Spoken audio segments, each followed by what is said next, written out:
अयोध्या में राम जी का राज्याभिषेक हुआ तो राम जी ने सबको सब कुछ दिया। जब विभीषण को देने की बारी आई तो राम जी का हृदय भर आया। बोले मैं विभीषण को क्या दूं। अब बहुत ध्यान से सुने। विभीषण के अंतःकरण की स्थिति उस समय ऐसी थी, वे बार बार भाव विह्वल होकर कह रहे थे, हे प्रभु मैं आपके चरणों को छोड़कर और कुछ नहीं चाहता, मुझे केवल आप चाहिए, हमको कुछ नहीं चाहिए। लेकिन राम जी ने उनको लंका का राज दिया है और आयु दी है। करहु कलप भरी राज तुम मोहि सुमरहु मन माहि, पुनि मम धाम पैहु कहते बार बार बर मांगी हो। राम जी से कह रहे हैं, क्या कह रहे हैं, बार बार बर मांगी हो, हरसि देहु श्रीरंग पद सरोज अनपायनी, भक्ति सदा सत्संग। विभीषण जी ने सुना था कि भोले बाबा स्तुति में श्री रंगनाथ कहकर राम जी को संबोधन कर रहे हैं। तो बोले भाई इनको विश्वास हो गया, रंगनाथ और मुझ में भेद नहीं है। मानो रंगनाथ के श्री विग्रह के रूप में राम जी ने विभीषण को अपने आप को दे दिया। ले इनकी आराधना करो, इस रूप में मैं निरंतर तुम्हारे निकट रहूंगा। और महाराज जी रंगनाथ जी को लेके चले। तो रंगनाथ जी बोले हम लंका चलने के लिए तैयार तो हैं, लेकिन एक बात सुन लो, जहां धर दोगे रख दोगे वहां से हम उठेंगे नहीं। फिर बोले महाराज हम रखेंगे ही क्यों, हम तो सीधे लंका में ही आपको रखेंगे, बीच में कहीं रखेंगे क्यों। जैसे ही दक्षिण गंगा कावेरी आई, दिव्य तीर्थ आया, उस कावेरी महातीर्थ को देखकर परम धर्मनिष्ठ विभीषण जी के मन में आया कि किसी पवित्र तीर्थ को लांघ कर जाना उचित नहीं है। और संध्योपासन का समय भी हो रहा है, सायं संध्या का समय हो रहा है, तो क्यों ना अभी तुरंत संध्या की हो लंका चले जाएंगे।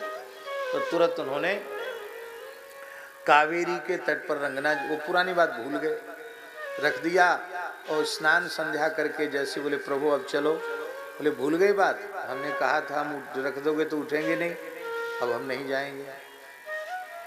बोले महाराज तो बड़ा बुरा हुआ, राम जी ने दिया और आप नहीं जाओगे, बताओ कैसे होगा।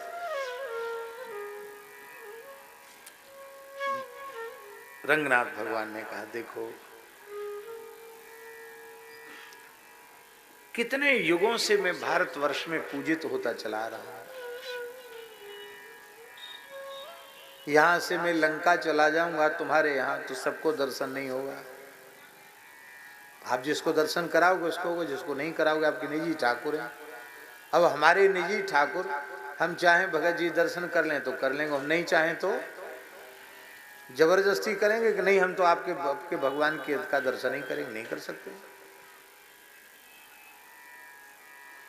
आप चाहें तो रोज भारत में आके दर्शन कर सकते हैं, और भारतवासी आपका दर्शन करना चाहें तो आप मेरा दर्शन दुर्लभ हो जाएगा। इसलिए मैं कावेरी तट पर रहूंगा और मैं दक्षिण की ओर देखता रहूंगा। भगवान दक्षिण की ओर देख रहे हैं रंगनाथ जी, और तुम सिंहासन पर बैठोगे तो तुम्हें सन्मुख मेरा दर्शन होगा, निरंतर मेरा दर्शन होगा। जहां बैठोगे वहीं से मैं तुम्हें देखता रहूंगा, तुम हमको देखते रहोगे। आज भी विभीषण जी वहीं बैठे बैठे दर्शन कर रहे हैं और भगवान विभीषण जी की ओर देख रहे हैं। और हमने स्वयं दर्शन किया है, प्रातःकाल जब श्री रंगनाथ धाम में रंगनाथ भगवान का दर्शन खुलता है दक्षिण भारत में, तो भगवान रंगनाथ के चरणों में चंदन तुलसी अर्पित मिलती है। लोगों की मान्यता है कि विभीषण जी आज भी पहली तुलसी चंदन से पूजा भगवान रंगनाथ के चरणों की सर्वप्रथम पूजा आज भी विभीषण जी करते हैं। बोलो श्री विभीषण जी महाराज की जय। जय जय श्री राधे। राम रसकावली में रीवा नरेश महाराजा रघुराज सिंह जी ने राम रसकावली में बहुत सुंदर प्रसंग लिखा है। उन्होंने लिखा है कि जो हमको लंका ले जय हो तो एक तुम ही दर्शन पे हो। अकेले तुम्हें दर्शन होगा। और कली में जो मम दर्शन करी हैं बिनु प्रयास भव सागर तरी है। कलयुग में जो मेरा दर्शन करेगा वो बिना प्रयास के भव सागर से पार उतर जाएंगे। और तुम लंका ले जाओगे तो मेरा दर्शन लोगों को दुर्लभ हो जाएगा। इसलिए तुम जगत का उपकार करो और इसी स्थल पर मेरे मंदिर का निर्माण करो। रंगनाथ जी का वचन सुन करके विभीषण जी प्रसन्न हुए, विश्वकर्मा जी का स्मरण किया। विश्वकर्मा जी प्रकट हो गए और उन्होंने मंदिर बनवाया, उसमें रंगनाथ जी को विराजमान किया। और लंका से रोज विभीषण जी भगवान का पूजन करने आने लगे। बहुत दिन हो गए इस प्रकार से। एक समय की बात है,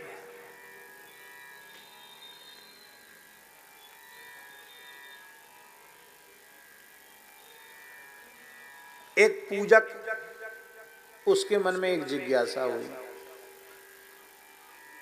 रंगनाथ जी का पुजारी पूजक, उसने कहा दिखाई तो कोई पड़ता नहीं, यहाँ आके दर्शन करके पूजन करके जाता है, तो लगता है कि विभीषण जी ही दर्शन करने पूजन करने आते हैं। तो विभीषण जी कैसे हैं देखें तो सही। तो महाराज जी बाबा फूल तुलसी की डलिया में वो अर्चक चिप के बैठ गया। इतनी फूल तुलसी चढ़ती थी उसी में चिप के बैठ गए। इतनी बड़ी डलिया वो ले गया और महाराज जी वो फूल तुलसी की डलिया पूरी भर गई थी। उसको विभीषण जी ने एक राक्षस को दे दिया। बोले ले चलो इसको विसर्जन करने के लिए, भगवान का प्रसाद ही है। तो उस डलिया को उठा करके उसी में महाराज वो ब्राह्मण पुजारी चला गया लंका। और वहाँ बोले भैया तुलसी बांटो सब, थोड़ी थोड़ी भगवान की प्रसादी तुलसी। उसी में पंडित जी ने करे आए। अब वो बेचारा थर थर कांप रहा था। छिप बैठो ताकन के काजा सो तह लख्यो निशाचर राजा। ताकन, ताकन मन देखना, देखने के लिए वो छिप के बैठा था। पूछो कहो कौन तुम देवा करियत रंगनाथ की सेवा।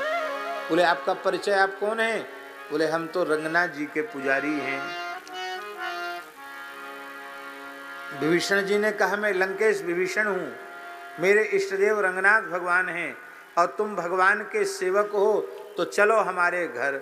और महाराज ब्राह्मण को कंधे पर चढ़ा करके विभीषण जी घर ले आए और बहु मणि दे पूजन कीनो, मणि दे करके उनका पूजन किया और फिर रंगनाथ भगवान के पास फिर से पहुंचा दिया। बोलो भक्तवत्सल भगवान की जय। एक प्रसंग और आता है कि एक ब्राह्मण के वन में श्री विभीषण जी के दर्शन की इच्छा हुई, तो रंगनाथ जी के प्रसादी फूलों के ढेर में छिप रहा। विभीषण जी पूजन करके जाने लगे तो सेवकों ने प्रसादी फूलमाला रथ में धर ली और बलवान राक्षसों को पंडित जी भी फूलमाला के जैसे ही लगे। और जब वहाँ पहुँचे विभीषण जी का दर्शन हुआ। बोले महाराज पंडित जी क्या चाहिए? तो पंडित जी ने कहा लंका की जो सबसे दुर्लभ वस्तु हो वो आप हमको दे दीजिए, मूल्यवान वस्तु, दुर्लभ वस्तु वही हमको दे दीजिए। विभीषण जी सोचे बहुत अच्छी बात है। एक सोने की पेटी थी, हीरे मणियों से जड़ी हुई थी। अब उस पेटिका में उन्होंने फटे पुराने चीथड़ा उसमें भर दिए और थोड़ा सा लोहा भर दिया। और पंडित जी उस पेटी को बड़े प्रेम से लेके आए। जैसे ही खोला उसमें फटे पुराने कपड़ा निकले और लोहा निकला। तब उनको भूल समझ में आई कि हमने कहा था लंका में दुर्लभ वस्तु दो, तो इतनी समृद्धि लंका में कि फटा पुराना कपड़ा कोई पहनता ही नहीं। तो खोज करके इधर उधर से लाया गया और सोने की नगरी है, लोहा वहाँ दुर्लभ है, इसलिए लोहे के टुकड़े पर चलो कम से कम ब्राह्मण को दुख न हो, इसके लिए सोने की पेटी में धर के दिया। बोलो भक्त वत्सल भगवान की जय। बड़े दुखी हुए पंडित जी कि भगवान की भक्ति मांग लेते तो बहुत अच्छा होता। बोलो भक्त वत्सल भगवान की जय।